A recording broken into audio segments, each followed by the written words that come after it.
பிதாவை நாங்கள் நன்றி செலுத்துகிறோம். நன்றாய் கவனியுங்கள். எரேமியாவின் புத்தகம் 29ஆம் அதிகாரம் 11ஆம் வசனம். எரேமியா 29:11 வாசிக்கின்ற பொழுது, நீங்கள் எதிர்பார்த்திருக்கும் முடிவை உங்களுக்கு கொடுக்கும்படிக்கு நான் உங்கள் பேரில் நினைத்திருக்கிற நினைவுகளை அறிவேன் என்று கர்த்தர் சொல்கிறார்.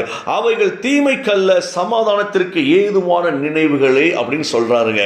ஏனெனில் உங்களுக்காக நான் வகுத்திருக்கும் திட்டங்கள் எனக்கு தெரியும் என்றோ, அவை வளமான எதிர்காலத்தையும் நம்பிக்கையும் உங்களுக்கு அளிப்பதற்கான நல்வாழ்வின் திட்டங்களை அன்றி கேடு விளைவிப்பதற்கான திட்டங்கள் அல்ல என்று ஆண்டவர் ரொம்ப அழகாய் சொல்லுவதை பார்க்க முடிகிறது. உங்களுக்காக நான் வகுத்திருக்கும் திட்டங்கள், நீங்கள் எதிர்பார்த்திருக்கும் முடிவு. இந்த வார்த்தை ரொம்ப நீங்க நல்ல ஆழமா கவனிங்க. ஆண்டவரிடத்துல நம்ம ஒரு முடிவை எதிர்பார்க்கிறோம், அப்படித்தானே? அந்த முடிவு எப்படிப்பட்ட முடிவு அப்படின்னா, ஒரு ஆசீர்வாதமான முடிவை நாம் எதிர்பார்க்கிறோம். ரொம்ப ஒரு அழகான வார்த்தைங்க. எல்லா ஜனங்களும் விடுதலையை குறித்த ஒரு ஆசீர்வாதத்தை எதிர்பார்த்து கொண்டிருக்கிறோம். நம்முடைய சந்ததிகளுக்கு ஒரு ஆசீர்வாதம் தேவை, சந்ததிகளுக்கு ஒரு விடுதலை தேவை. எல்லா கட்டுகளும் பிள்ளைகளை விட்டு வெளியேறணும் என்று சொல்லி நம்ம இந்த நாட்கள்ல நம்ம ஜெபித்துக் கொண்டிருக்கிறோம். பாருங்களேன், ஆண்டவர் சொல்லுகிறார், ஆமா, நீங்க எதெல்லாம் விரும்புகிறீங்களோ அது மட்டுமல்ல, என்னுடைய எல்லா விதமான திட்டங்களை நான் உங்களுக்கு வகுத்து வைத்திருக்கிறேன் அப்படிங்கிறார். ஆசீர்வாதமான திட்டங்கள், சமாதானத்திற்கு ஏதுவான திட்டங்கள், உங்களை குறித்து நான் வைத்திருக்கிற திட்டங்கள் சாதாரண காரியம் அல்ல. உங்களை குறித்து வைத்திருக்கிற திட்டங்கள் எல்லாமே மகிமையான காரியமாய் இருக்கிறது. சூப்பரான வார்த்தைங்க. இதை யாருக்கு ஆண்டவர் பேசினார் அப்படின்னா, சிறைப்பட்டு போன ஆசாரியர்கள், சிறைப்பட்டு போன தேவ பிள்ளைங்க, சிறைப்பட்டு போனவர்கள், பாபிலோனில் சிறை இருப்பில் இருக்கிறவர்களுக்கு இந்த வார்த்தை குறித்து ஆண்டவர் பேசுகிறார். இன்னைக்கு நல்லா கவனிங்களேன். ஒருவேளை நம்முடைய வாழ்க்கை சிறையிருப்பில் இன்னைக்கு எத்தனையோ காரியங்கள் இருக்கு பாருங்களேன். எத்தனையோ காரியத்துக்கு சிறைப்பட்டு இருக்கிறோம். நம்ம பாவத்திற்கு சிறைப்பட்டு இருக்கிறோம். நம்முடைய சந்ததிகள் பாவத்துக்கு சிறைப்பட்டு இருக்கிறார்கள். பாவம் என்கிற சிறைக்குள் அவர்கள் வாழ்ந்து கொண்டிருக்கிறார்கள். சில சாபங்கள் பிள்ளைகளை சூழ்ந்திருக்கிறதை பார்க்க முடிகிறது. சில கடினமான காரியங்கள் பிள்ளைகளை கட்டி வைத்து இருக்கிறது. பிசாசின் தந்திரங்கள் கட்டி வைத்து இருக்கிறது. ஏதோ ஒன்று பிள்ளைகளுக்கு எதிராக புறப்பட்டு பிள்ளைகளை வாழ விடாதபடிக்கு தடை செய்து கொண்டிருக்கிறது அல்லவா? நீங்க சொல்றேன், நல்ல கவனிங்க. இப்படி சிறைப்பட்டு போன நமக்கு இந்த வார்த்தை தேவன் தருகிறார். உங்க பிள்ளைகளால நீங்க கண்ணீர் வடிக்கிறீங்களா? பிள்ளைகளுக்கு விரோதமாக எழும்புகிற எல்லா ஆயுதங்களிலுமே இன்றைக்கு தேவன் நிர்மூலமாக்கி அற்புதத்தை செய்கிறதை காணும்படியாய் இந்த நாளை ஆண்டவன் நமக்கு தந்திருக்கிறாருங்க. ரொம்ப அழகான வார்த்தைங்க.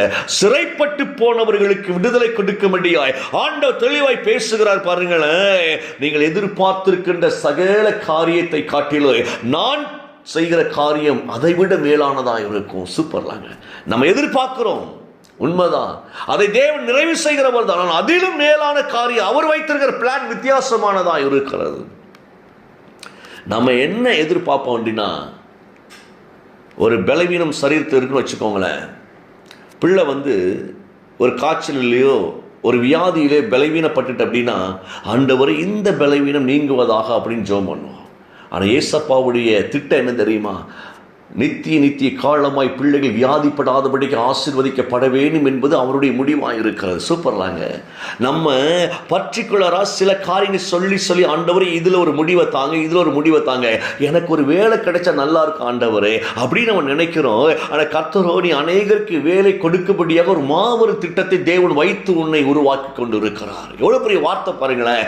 அப்போ நம்ம எதிர்பார்த்துக்கிற முடிவை மட்டுமல்ல, அதிலும் மேலாக தேவன் வைத்த திட்டம் அற்புதம் இருக்கிறபடினால அவருடைய திட்டத்திற்கு நேராக நம்மை நடத்துகிறவராகவே இருக்கிறார். சில நேரம் தடை வரல, ஐயோ நான் ஜெபிக்கிற வேலை கிடைக்கலையே, ஐயோ திருமண காரியம் நடக்காமல் இருக்கிறத அப்படின்னு தடையை குறித்து யோசிக்கிறீங்களா?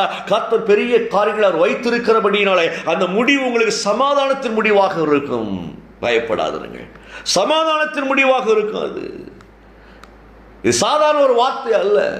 ரொம்ப அழகை ஆண்டவருடைய வார்த்தை சொல்லப்படுகிறது. நல்வாழ்வின் திட்டங்கள், உன்னை குறித்து நான் வைத்திருக்கிற திட்டங்கள். நம்மளும் அதை தானே நினைக்கிறோம் அப்படின்னு நினைக்கலாம். நானும் நல்லா இருக்கணும் தான் நினைக்க முடியாது. நம்ம நினைவு என்ன அப்படின்னா, இன்னைக்கு நல்லா இருக்கணும் அப்படின்னு நினைக்கிறோம். இன்னைக்கு நான் தப்பிச்சா போதும் நினைக்கிறோம். இன்னைக்கு என் பிள்ளைக்கு ஒரு வேலை கிடைச்சா போதும், இன்னைக்கு என் பிள்ளைக்கு திருமணம் நடந்தா போதும். அவசரப்பட்டு ஒரு காரியத்தெல்லாம் நம்ம செய்வதற்கு இன்னைக்கு ஜெபம் பண்ணி கொண்டு இருக்கிறோம். ஆனால் தேவன் அப்படி அல்ல. அவன் நம்மை குறித்து வைத்திருக்கிற திட்டங்கள் என்னன்னா நித்திய நித்திய காலமாக தேவன் நாம மகிமைப்படும்படியாக. நீங்க நல்ல கவனிங்க, ஒரு வார்த்தை சொல்றேன். ஒரு தாயும் தகப்பனும் என்ன விரும்புகிறோம் தெரியுமா?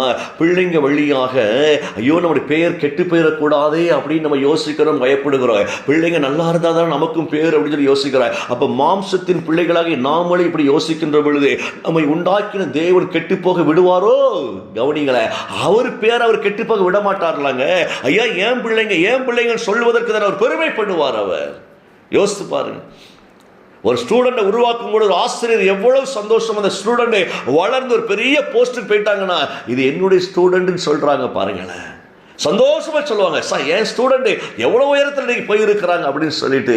அப்போ மாம்சத்தின் பிள்ளைகளை இவ்வளவு சந்தோஷப்படுகிற பொழுது ஒரு பெயரை காப்பாற்றுவதென தேவ பெயரை தேவன் காப்பாற்றுவதற்கு நம்முடைய பிள்ளைகளை அபரிவிதமாய் ஆசீர்வதிக்கிறவராய் இருக்கிறார். இவங்களாம் தேவ பிள்ளைங்கன்னு உலகம் சொல்லும்.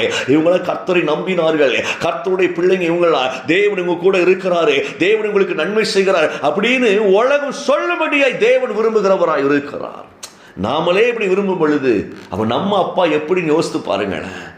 சாதாரண ஆசீர்வாதம் இல்லைங்க, வகுத்திருக்கிற திட்டங்கள் அவர் பிளான் பண்ணி நம்மளை வச்சிருக்கிறார். அப்படி யோசித்த அந்த கால இந்த வசனத்தை எவ்வளவு பிளான் பண்ணி இருக்கிறார் பார்த்தோம் அப்படின்னா பயங்கரமான பிளான்ங்க. பூமியை உண்டாக்கும் பொழுது அவர் என்ன பிளான்னா, இந்த பூமியை ஆழ்வதற்கு என் பிள்ளையை நான் கொண்டு வரணும்.